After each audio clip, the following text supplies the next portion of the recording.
Welcome to our Wise Women Forward audience. Today, we are meeting with some of our fellow filmmakers, actually, some of the key fellow filmmakers for our Wise Women film, Jonathan Sanger and Carla Sanger. So I'm going to let them introduce themselves and talk about some of the amazing things that they've done. Hi, guys. Hi. Hey. I'm going to let you go first because women should always go first. Oh, okay. Well, that's very kind. But Wise women. Yes. Well, thank you very, very much, because it's really a privilege to be a part of all this. I was a founding CEO of an after-school enrichment program called LA's Best. We were probably one of the biggest private nonprofit partnerships in the country to deliver after-school programs to children with greatest needs and fewest resources in Los Angeles. I'm retired. And I am her plus one. I mean, essentially, I am a filmmaker. I've been a filmmaker, starting in documentaries, going into features, made a lot of major movies and minor movies over the years. I've been doing it for over 50 years, and I'm still doing it. I'm still trying to get things going. Of course, I met Dominique and Chris many years ago, and was always supportive of the work that they were doing. And when they talked to me about the possibility of doing a project, which is this movie, The Wise Woman Project, I got real excited and wanted to be part of it, and wanted to help in any way that I could, and in any limited manner that I knew how to, in order to get this in front of audiences. I think we're now at a stage where that's what we're in the midst of. We're trying to get audiences to see it and to understand the thesis that Chris and Dominique have put forward, that post-menopausal women particularly are not put on earth to be grandmothers for their grandkids or other people's grandkids, but that they are uniquely suited to being leaders and some of the strongest advocates for a positive and a humanistic society, which is something that we have great need of right now. So that's my my reason for being part of it was the humanistic aspect of what the movie was going to be about. And the more I got into it, the more I realized how I'm not here to blast the patriarchy, because I in one way or another I'm part of it, but Sure. I do feel that that women have been marginalized and underutilized, and in so many ways, and their abilities and understanding is something that we greatly need in our society today, in a much greater way that we're having it.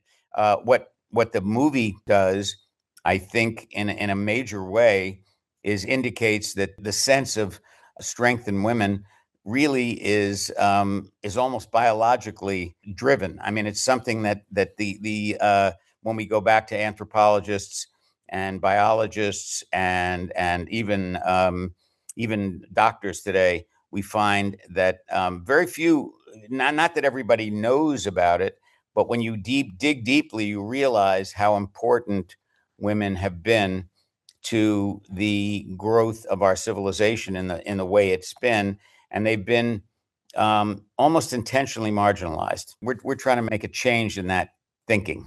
Awesome. And I'd like to add something, because both of them, which is what I love about Jonathan and Carla, like very ego low and like, yeah, I'm just a filmmaker. I just did this program.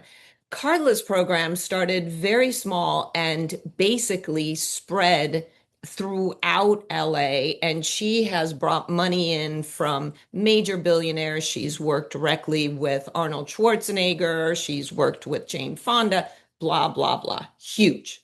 She's amazing. Blah, blah, blah. And then Jonathan, yeah, he's produced a few films like Elephant Man, Vanilla Sky, Francis, Marshall, Cabrini, just a few small films, and multiple Oscar nominee and winner. Yeah. There you go. Well, thank you. Very kind. For me, Chris, yes, Jonathan, you have, and Carla, you have legendary status to me. And I wanted to ask, because Dominique also produced Wise Women along with you, the film, as I was making it, became so surprising to me. It was surprising who wanted to participate. It was surprising what they said. Then it was surprising the way it came out. For you guys, was it surprising to see that whole thing take place? What was that like on your end to watch the Well, movie evolve into what it became? I mean, it was surprising, but not, I mean, surprising is maybe the wrong word because I wasn't surprised to find that the hypothesis that we were presenting, that you basically, the two of you basically founded, I mean, the idea of it, um, was was not just aspirational; it was real. I mean, it was something that the more we dug in, the more we realized how important women were to both creating homes and families, but and allowing intelligent work to happen outside of the obvious male response of being the brute who went out and killed meat for the family. That's all they did. But they didn't tend the fire. They didn't do the things that needed to be done to make the meat that the men may have brought home. Women were always the center of society. And the notion, I think, which is very well presented in the film, is the fact that up until a certain point in history, women were thought to be almost godly because children came from women. And it took the agrarian revolution to allow men to understand that no, it was their seed that was planted in the woman. They didn't ever give the woman any credit for the fact that they were more than a vessel for the seed to grow, that they didn't really contribute anything. It was an easy thing to believe, except that it was completely wrong. And Completely wrong. Yeah. and Yeah, simple historically, minds. genetically, and in every way, biologically, we know that now.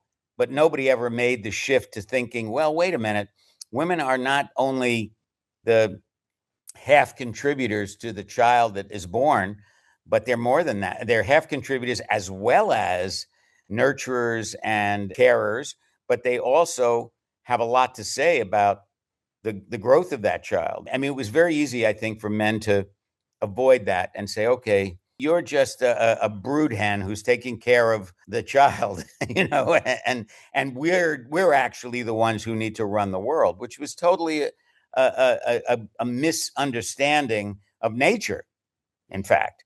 So it was a fascinating thing for me as a layman. I really didn't understand. I'm not a science guy, but I was able to recognize that you were onto something pretty important. We tend to relegate women, particularly postmenopausal women, saying that, well, that's the end of the functionality of a woman, is the end of her child rearing days. She's not really functional after that because she has nothing to provide other than care and petting and maybe making food for them. But we bring the food in and they make it, that Carla, kind of was thing. that the end of your It's just totally functionality? ridiculous. What? Carla, was that the end of your functionality? Do you stand Yeah. by? And I highly doubt it. no, and I also want to say that obviously in education, I've hired hundreds and hundreds of women. What is most striking to me about this film is that confidence is a big part of women's success, I think. I think women who can speak to it, who can own it, who can practice it, are categorically more successful. And this film brings that level of confidence to many who really don't feel it intrinsically. And I think, to me, that was one of the not surprising, but welcomed outcomes of the film, that this film will build the confidence of any woman who sees it. An interesting fact that I'll mention is Carla belongs to a group now that is a group of retired women.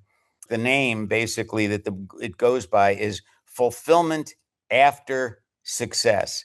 And it bothers me a little bit because these are all very powerful women who have been CEOs of companies who are now retired. And they're speaking as a group, and they talk every week, not every week, every month, I guess they have meetings, but they talk about when they were powerful, and I mean these are powerful women, women who never felt the loss of their power after their menopause. I mean, this is a very special group of women. But what's so interesting is that when they call it after success, I laugh at that because these are the most successful people I know, and there's nothing about after. You know, I mean, they're still successful. They may not be running major corporations anymore, but they're some of the smartest people that I've met. You know, I must give my wife extra plaudits because she is never disappointed. You know, she's talking to women who are disappointed because they're now being devalued by being ex CEOs as opposed to CEOs. And the truth is, she's an ex CEO, but she never feels devalued by it. She actually feels empowered by it.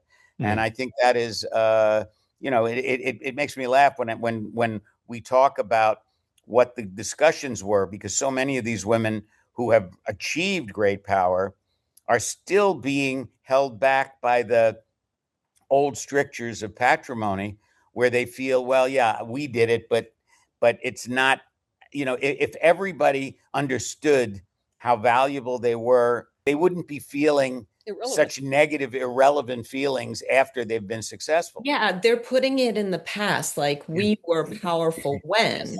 And the fact is that you can choose to retire like Carla did, but it doesn't mean that now she's less powerful. She's just choosing to do something else with it. And that's what we hope the movie, even for these women who are so powerful, will keep bringing out in them that, you know what? The power is still there. You can choose to like go play golf with it if you want to right now, or something else, and for society to change that up. Now, I want to ask something of Carla. So we met Jonathan first, and I was amazed at a what an ally and what a supporter of strong women he was. And he kept, well, yes, exactly. Was at the time, but has been, just is as a person. And he kept talking about Carla. So I was really excited to meet her. And then when I did, I was like, oh, yeah. So, Carla, did when you met Jonathan, and because you guys have been together for a very long time, was he like that? Or was there a kernel of that, and then your strength just really gave it growth? He was a prince. I mean, you know, Very sweet. Thank you. I met him on my second day at the University of Pennsylvania, and this tanned, I was from, you know, Baltimore. I hadn't spent a lot of time with city people, and I was from a rural part of Baltimore. And here is this guy all tanned from some spring vacation or something, and so kind, with the kindest eyes. And he was always a leader. He was the chair of the Pennsylvania Players, and he was a wonderful actor. And he was just the guy I knew. He didn't know, but I knew that this is someone I would love to spend a lot of time with. And so she nurtured, poured water, poured caring, and now look. She definitely did. She definitely did. I mean, it was, I was definitely a weed. I didn't grow straight like a tree. It took me a long time, and I had to learn a lot across a period of time. And she was very patient with me in ways that I only recognized later. But you know, patient with my kind of finding my way, you know, and figuring out what it was I wanted to be. She was always supportive of what I wanted to do, but I think Carla was always, you know, and I mean, I've known this since college, obviously, and since we were together, since we started. But she was always a strong woman. She was not somebody who became somebody strong. She was somebody who came from strong roots too. Her mother had been a major she was a feminist buyer and feminist, and I came from a family with a very strong mother as well. So we both had very, very strong female role models in our lives. Not to say that our fathers weren't strong, but our fathers were extraordinarily supportive of the women in their lives. My father was one of, you know, six or seven kids, and the first first four were girls. So he grew up in a totally female environment, and the women took care of him and allowed him to become the man he became. Very much in the same way, Carla's father had two sisters, and they were older. And well, they weren't older. I mean, one was older, one wasn't. But he was always around strong women.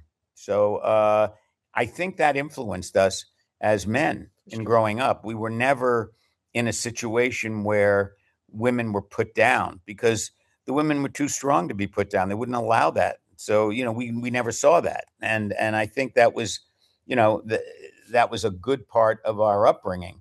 But Yes. but I will say it's unusual. I mean, because I knew a lot of men who, especially the people I knew in school, who were somewhat contemptuous of women in a way. I mean, I went to an all boys school, and the kind of talk that went around when I was a kid was awful, and I didn't partake of it. And I tried, I didn't, and I didn't like it, but I was certainly in that milieu where I saw it. And I saw that in some ways, um, a lot of men thought of women as objects and as less than in some way. And I never had the opportunity to ever think that because I had a strong sister and a strong mother who made that not a possibility. I mean, if I ever said anything like that, I was still a small kid, and I would have faced a lot of wrath. I mean, Yeah. it's Strength interesting this way. begets strength begets Yeah. strength, like Which true is strength. something I want to ask is, so Jonathan, there's you and me, there's also Will Nix and John Mhm. Golden. So there's four men who are working alongside the women to put this into the world and make it very consumable and as good as we can do. A lot of women I've encountered have been like, why is a man involved in this? And is there anything, Carla and Dominique, that you could share with other women about, maybe to have them understand where we're coming from about helping? Well, I mean, I'm going to put this to Carla as well, but I think that there's two things. First, what was said to you once by a scientist, which I love, which is it's very unlikely that a fish would discover water, because it's just ubiquitous to them. Very They're good. in Right. water, so they don't understand what do you mean there's something else, right? And I think that women's position in this culture, in this society, sometimes we're just so involved in surviving, trying to thrive, sometimes fighting it, and it's difficult to get the eye line outside. Um, that's one. And then the other part is there still needs to be a male voice because there's so much male voices. And so that's what I think. Carla, what do you think that I think it why was it's important critical. to have men? I think it was critical because it makes it so much less self-serving to those that perhaps would perceive it as such. And I think that it would have been critical to have men. I think to have an all-female um, product would not have been as effective. Yeah. I mean, it's also, the issue as an issue, whatever issues we're talking about, although they may look binary, they're not really. I mean, we all are suffering from the lack of effective leadership. We're living in a world right now where leadership is a joke. We look at leaders around us and we say, how could these people be leaders? They have no empathy. They have no humanity. They don't understand how people react. I don't care if they're men, women, whatever. It doesn't matter. I mean, so instead of creating that binary line between us and saying, well, we're this and you're that, and I'm not trying to claim that I'm more enlightened than anybody else, but I do think that from our upbringing, from Chris's mind, Will Nix and others that we are working with, John's. It's an interesting thing. It's not like it's easy for men to worship women, but it's hard for men to partner with women. and we want to be partners. We're not looking to worship you to the point where you are put in a pedestal, which makes you an object, and that doesn't help. What we want to do is say, well, I want to hear your idea, because your idea is every bit as important as mine. And if we share our ideas, we may actually be able to move forward in a much, much more effective way. Yeah, and both Carla and Dominique are incredibly just poignant in the way they share their ideas with us. Sometimes they come at us a little harsh when we deserve it, but other times they're just well reasoned and sometimes harsh. Yeah, yeah. I mean, that, of course, that's true, but But I think we're authentic. Yes. There's no kiss up or effort to just say something to please. And I think that has been a problem for women through the years, that there has been a reluctance to be authentic, to be perceived as harsh or to be perceived as edgy. And whereas men typically have not had that same level of criticism at that level. Yeah, I think that's a major point, in fact, because strong women automatically call forth a number of adjectives that we don't use for men. I mean, they're strident, they're this, that, all these things that we say, which we would never say if a man acted in the same way. And that's completely wrong. I mean, it shouldn't be that way. It doesn't need to be that way. And it's another way. It's another kind of a put down. And I think, we're one of the things that the patriarchy is very good at is put downs. They know how to put people down, So, Carla, you remind me a great deal of my grandmother. Not at all in age, because actually, age-wise, you could be my mother, but you would have been quite a young mother. But the thing about my grandmother is that it was it was quiet in there. All these amazing things that she did and amazing wisdoms and strengths. It was about just hanging with her and then they would pop out. And I have found the same thing with you. We're just doing your Christmas tree, for instance, the last time that we were hanging together. And then stories start coming out, and I am like blown away and amazed. So you have grandchildren, and you also mother your daughter-in-laws because you guys have two sons. Do you realize the level of wisdom that you bring to all of this? Do you even see it, or is hearing it from me like, oh, really? Do I? Well, I suppose I do at some level, because I have a granddaughter who calls me whenever there's drama, which is about every other day. So I think it's terribly difficult to be young today and to grow up in a world of such confusion and such tremendous, tremendous competition at every level, as both teenagers and as young workers entering internships and as young college applicants. I feel there's more pressure than ever was when I was growing up. I mean, the 50s and 60s seem like a bubble to me compared to what young people are going through.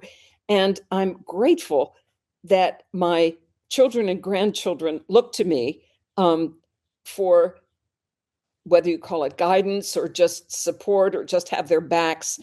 I think that's a very special, special relationship, and I'm so thrilled that they see that. That's great. Yeah. So I agree.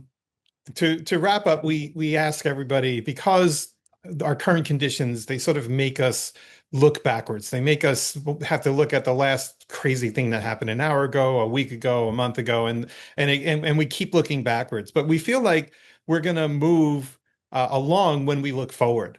So when we talk about the notion of our podcast, Wise Women Forward, what comes to mind for you guys? I think hope is the first word that comes to mind, because without it, we're all doomed. It's so easy to spiral into thoughts of life is never going to change. It's only going to get worse. And when I think of your podcast and I think of your film, it's energizing. It's hope. I mean, yeah, hope is obviously a key. I think that we also have to look at the minor. I mean, I know we talk about history as being a pendulum. It goes back, it goes forth. But I do believe in Martin Luther King's line that it's kind of leaning towards a positive outcome if you look at it from the long term of history. And I think I mean, yes, it's still, we are still suffering from huge inequality between the sexes, from gender dysphoria, from all kinds of other issues that are very present right now that weren't present quite as much perhaps when I was a child, but now I see it and I realize everybody's going through this. They don't know what to go for. But I hope, I guess, is the right word when you think that you want this to change, and every aspect of change, even as little as they may be, is still moving us in a hopefully more positive way, and that we will, we have to get to the stage where we don't blow ourselves up before we get to that place, but that's my biggest hope. But I mean, I do think that the kind of collaboration that we can have, and without a doubt, having the minds of women in positions of power is something that I am always looking forward to. I think it's, I feel better. I feel more comfortable. It's funny. I guess I always felt comfortable in my mother's arms. I was as most children do. So that isn't it. I love my father very much, but my mother was a comforting person to me as a child. And as a leader, I would feel much more comfortable in a world where women had a much greater role in policy and decisions relating to the humanity of our species. It's something I want to see happen, and I think we're trying to make our little contribution, but and we will continue to, but we've got to get more people on board. That's what we have to do. From your lips, both of your lips, to the universe's And ears. what a beautiful notion to leave off on: hope and progression. Thank you, Exactly. I guys. feel like I'm breathing Yeah. deeper. Great. Thank you. Thank Thank you, you, guys. guys. Yes. Thank you for coming on and Well, we need to, being introduced. Yeah. anybody who's gotten to this point, the name of Yes. the movie that we did Yes, is of on course. Jonathan's cap. It's called Wise Women, Wise women. Old Origins. And Absolutely. you can find it on our website, wisewomenmovie.com. It's also rentable on bingeable.net, bingeable.net/wise women. So the links will be in the description below. And thank you, everyone, for joining us. And we'll see you on the next one. Thank you. Thanks. Bye-bye. Ciao.